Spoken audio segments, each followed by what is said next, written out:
नमस्कार सांग मैंने पुणी थे आपण मानक आज आउ गए नुआ फ्रेश वीडियो रे स्वागत करुच्ची। आज वीडियो आपण मैंने देखिए आउ किसी शिखे। चलतु आज वीडियो स्टार्ट करवा। आम प्रथम साइड उपरकू जावा। आज आम प्लिंथ बीम कम करुचु। प्लिंथ बीम सहित आम केप केमती पकाउचु ता सहित आम तली छात हबार अच्छी सबकिछि आपण मैंने ए वीडियो देखिए। तेल आपण मानकर जो भी प्लिंथ बीम करुँच आपण मैंने फास्ट कौन कर केप कम कर प्लिंथ बीम कर पुणी तली छात पकाउछंती। किंतु आमे केप सहित ग्रेट बीम तली छात एटा टाइम पूरा सांगे पकेबा। सांगे पकेले कौन हम आ पकेले केते कौन खर्च आसीबो स्ट्रंग हम ना नहीं केते एमएम रोड आम यूज करवा केमिति पकेबा तो सेटा आम चैनल केप कहूँ। चैनल केप आम केमती करवा आपण मान मन में आस बहुत किसी पैसा खर्च हम किंतु जमा भी बेसी खर्च हेनी से एका आपण मैंने खर्च करुँच किंतु आपण मैंने काम स्ट्रंग करना। चलतु आज आम केते टंका खर्च आसूची केमती प्रोसेस रे काम होउची आपण माने फास्ट रु लास्ट देखिए। देले आपण मानकू काम करिया पई भी सुविधा हबो बहुत कम पैसा रे भी काम होइयो ना कोन कहउचंती। तो चलंतु आमे फास्ट साइड को जीवा काम देखिबा केते पैसा खर्च आसी जानिबा। चलंतु तो वर्तमान फाइनली देखि पारतबे हमर फाउंडेशन काम चली जी। आपण माने जानिथिबे गोटे घर करिया पई तीनटा मेन जिंस फाउंडेशन कॉलम छात तो एटा तीनटा हमर पूरा परफेक्ट हवा दरकार। जिते बेले आपण माने फाउंडेशन काम करूचंती केमती करूचंती फास्ट आपण माने केप काम करूचंती ता ऊपरे आपण माने ग्रेड बीम करूचंती। देखंतु हमर वर्तमान हमर केप सहित हमर ग्रेड बीम पडुची।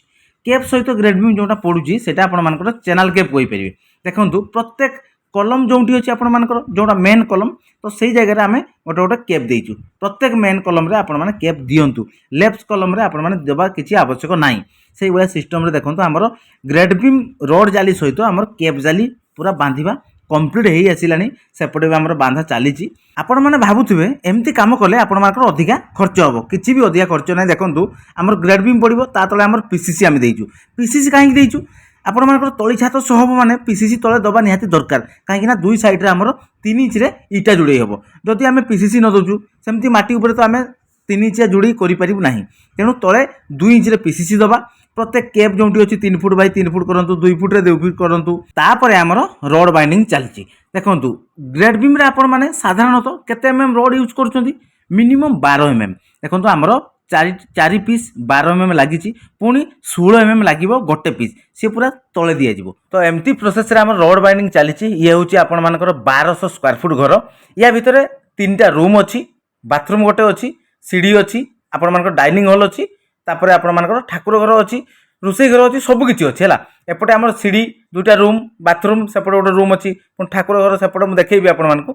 हमर सेपटे देखंतु हमर जो केप बांधा चली जी प्रथमे आपण माने ग्रेड बीम जाली बांधिबे तापरे केप जाली बांधिबे हैला कि। एपटे देखंतु हमर जो रोड एक्स्ट्रा बाहरिछि केप सहित हमर ताकू अटैच करबा देले आपण मानकर बहुत स्ट्रांग हे जिवो। जदि आपण मानकर केप सीधा रे रखु नाहंती कलम सीधा रखी दउचंती ताले ग्रेड बीम आपण मानकर टिके कमजोरी हे जिवो।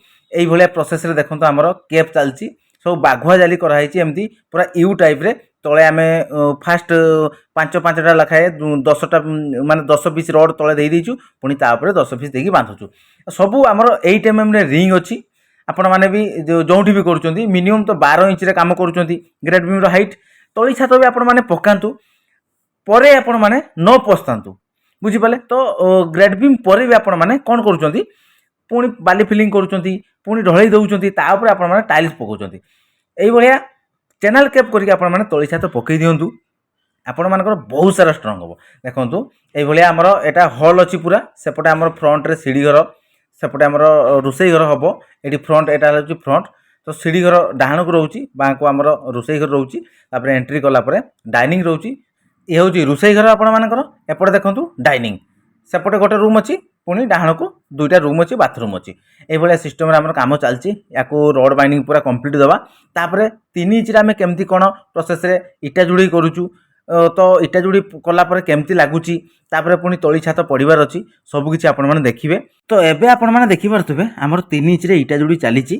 तो एबे आपण माने पूरा क्लियर हे जाइथिबे तो कोउठी कोन अछि देखंतु डाइनिंग हॉल कहंतु आपण मानकर ठाकुर घर कहंतु रूम कहंतु सीढ़ी घर कहंतु सब किछि वर्तमान पूरा क्लियर आपण माने देखि परथबे।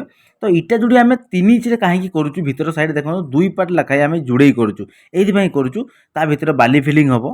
तो केप सहित हम कहिथिले आपण मानकू ग्रेड बीम तळी छात एका सहित पड़िबो। तो ଯଦି ଆମେ 3 ଇଞ୍ଚରେ ଇଟା ଯୋଡ଼ି ନ କରୁଛୁ ତାହେଲେ ତା ଭିତରେ ଆମେ କେମିତି କରିବା? ତଳି ଛାତ ପଡ଼ିବ, ତେଣୁ ତା ଭିତରେ ତ ଆମେ ପଟା ସଣ୍ଟରିଂ କରିପାରିବା ନାହିଁ, କି ବାଲି ତ ସେମିତି ଆମେ ଫିଲିଂ କରିପାରିବା ନାହିଁ। ତେଣୁ ଯେଉଁଠି ବି କରୁଛନ୍ତି ଏମିତି 3 ଇଞ୍ଚରେ ଇଟା ଯୋଡ଼ି କରନ୍ତୁ, ତା ଭିତରେ ଢଳେଇ ମସଲା ଢାଳନ୍ତୁ, ବାଲି ଫିଲିଂ କରିକି ପୁରା ତଳି ଛାତ କମ୍ପ୍ଲିଟ୍ କରନ୍ତୁ। ଏମିତି କଲେ ଆପଣମାନଙ୍କର ବହୁତ ସାରା ଷ୍ଟ୍ରଙ୍ଗ ହେବ। ଆପଣମାନଙ୍କର ଯେଉଁ ଇଟା ଯେଉଁ ଯୋଡ଼ି ହେଇଛି, ଇଟା ବି ଆପଣମାନଙ୍କର ଢଳେଇରେ କାମ ଦେବ। ଢଳେଇକୁ ଆପଣମାନଙ୍କର ମାନେ କ'ଣ ପାଣି ମାଟି କିଛି ସକ୍ କରିପାରିବନି, ଆପଣମାନଙ୍କ ଢଳେଇକୁ ରଷ୍ଟ କରିପାରିବନି। ତ ଏମିତି କଲେ ବହୁତ ସାରା ଷ୍ଟ୍ରଙ୍ଗ ହେବ, ଆପଣମାନଙ୍କର ଘର ବହୁତ ମଜବୁତ ହେଇଯିବ। ତ ଏବେ ଚାଲନ୍ତୁ ଦେଖିବା ଆମେ କେଉଁଠି କ'ଣ ଅଛି। ତ ଦେଖନ୍ତୁ ଏପଟେ ଆମର ଲେଫ୍ଟ ସାଇଡ଼କୁ ବାଥରୁମ୍ ଅଛି, ଇଏ ଗୋଟେ ରୁମ୍ ଅଛି। ଏପଟେ ଦେଖନ୍ତୁ ପୁରା ହଲ୍ ଅଛି, ବଡ଼ ହଲ୍ଟେ ଅଛି। ଏପଟ ସାଇଡ଼୍ ଦେଖନ୍ତୁ ଆମର ଯେଉଁଟା ଇଟା ଯୋଡ଼ି ହେଉଛି, ତ ସେଇଟା ସିଢ଼ି ଘର ହେବାର ଅଛି। ତାପରେ ବାଁକୁ ଦେଖିପାରୁଥିବେ ଆମର ସେଇଟା ଏଣ୍ଟ୍ରି କରିବା। ତାପରେ ବାଁ ସାଇଡ଼କୁ ଆମର କ'ଣ ରୋଷେଇ ଘର ରହୁଛି। ତାପରେ ଏଠି ଆମର ରୋଷେଇ ଘର ରହୁଛି। ତାପରେ ଏପଟ ସାଇଡ଼୍ରେ ଆମର ଗୋଟେ ବଡ଼ ରୁମ୍ ରହୁଛି। ରୁମ୍ର ସାଇଜ୍ ମଧ୍ୟ ବହୁତ ଭଲ ଅଛି। ଏପଟେ ଗୋଟେ ରୁମ୍, ଦୁଇଟା ରୁମ୍ର ସାଇଜ୍ ବହୁତ ଭଲ ଅଛି। ବାଥରୁମ୍ ବି ଗୋଟେ ରୁମ୍ରେ ଆଟାଚ୍ ରହୁଛି, ଆଉ ଗୋଟେ କମନ୍ ରହୁଛି। ଇଏ ଗୋଟେ ଛୋଟ ରୁମ୍ ଅଛି। ତ ଆପଣମାନେ ବି 1200 ସ୍କୋୟାର ଫୁଟ୍ ଭିତରେ ସବୁକିଛି କରିପାରିବେ। ବାଥରୁମ୍, କିଚେନ୍, ଲାଟ୍ରିନ୍ ସବୁକିଛି ଆପଣମାନେ କରନ୍ତୁ, ଆଉ ଏମିତି ବି କାମ କରନ୍ତୁ। ବହୁତ ଷ୍ଟ୍ରଙ୍ଗ ହେଇପାରିବ ଆପଣମାନଙ୍କର କାମ। ତ ଦେଖନ୍ତୁ ବର୍ତ୍ତମାନ ଟୋଟାଲ୍ ପୁରା ଫାଇନାଲ୍ ଭ୍ୟୁ ଆପଣମାନେ ଦେଖିପାରୁଥିବେ କେମିତି ଲାଗୁଛି। ନିହାତି ଛୋଟ ଛୋଟ କମେଣ୍ଟରେ ଜଣାଇବେ। ତ ଆପଣମାନଙ୍କର ଏତିକି ପର୍ଯ୍ୟନ୍ତ କାମ ସରିବା ପାଇଁ ତ 2 ଲକ୍ଷ ଟଙ୍କା ଖର୍ଚ୍ଚ ଆସିଛି, ଦେଖିପାରୁଥିବେ। ଆହୁରି ପୁଣି କାମ ଅଛି, ତା ଭିତରେ ବାଲି ଫିଲିଂ ହେବ, ପୁଣି ତଳି ଛାତ ପାଇଁ ରଡ଼୍ ପୁଣି ବାଇଣ୍ଡିଂ ହେବ। ତଳି ଛାତ ପୁରା କମ୍ପ୍ଲିଟ୍ ପର୍ଯ୍ୟନ୍ତ 1200 ସ୍କୋୟାର ଫୁଟ୍ ତଳି ଛାତ କେପ୍ ଚ୍ୟାନେଲ୍ ଗ୍ରେଡ୍ ବିମ୍ ସହିତ 2.5 ଲକ୍ଷ ଟଙ୍କା ଖର୍ଚ୍ଚ ଆସିବ। ତ ଏବେ ଆପଣମାନେ କୁହନ୍ତୁ ଭିଡ଼ିଓ କେମିତି ଲାଗିଲା? ଆପଣମାନଙ୍କୁ ଯଦି ବହୁତ ସାରା ଭଲ ଲାଗିଛି ଭିଡ଼ିଓ, ତାହେଲେ ବହୁତ ସାରା କମେଣ୍ଟ କରନ୍ତୁ, ବହୁତ ସାରା ସେୟାର ମଧ୍ୟ କରନ୍ତୁ, ଚ୍ୟାନେଲକୁ ସବସ୍କ୍ରାଇବ୍ କରନ୍ତୁ। ତ ଆପଣମାନେ ଯେଉଁ କାମ ଦେଖିଲେ, ଆମର ରଡ଼୍ ବାଇଣ୍ଡିଂ କୁହନ୍ତୁ, ଆପଣମାନଙ୍କର ଯେଉଁ ରଡ଼୍ ବାଇଣ୍ଡିଂ ତଳେ ଆମେ ପିସିସି କାମ କରିଛୁ, ପିସିସି ରଡ଼୍ ବାଇଣ୍ଡିଂ ଇଟା ଯୋଡ଼େଇ, ଆଉ ବାକି ରହିଲେ ଆପଣମାନଙ୍କର ତା ଭିତରେ ଫିଲିଂ ହେବ, ତା ଉପରେ ପୁଣି ରଡ଼୍ ବାଇଣ୍ଡିଂ ହେବ, ତାପରେ ଛାତ ପଡ଼ିବ। ଦେଲେ ଆପଣମାନଙ୍କର ଫାଉଣ୍ଡେସନ୍ କେମିତି ହେବ କୁହନ୍ତୁ? परफेक्ट हम ना।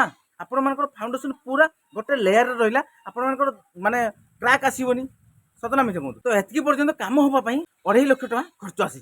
तो आपण मैंने भी जदि कम ये करूँ 2.5 लक्ष टका भितर 1200 स्क्वायर फुट प्लिंथ बीम पूरा कम शेष से कम आपण मैंने कहीं चैनल केप करना। तो चलतु आज वीडियो को आम ये एंड करवा, पुणी देखा काली गोटे नुआ फ्रेश वीडियो से पर्यंत विदाय दिंतु। रोचु नमस्कार, जय जगन्नाथ, जय हिंद।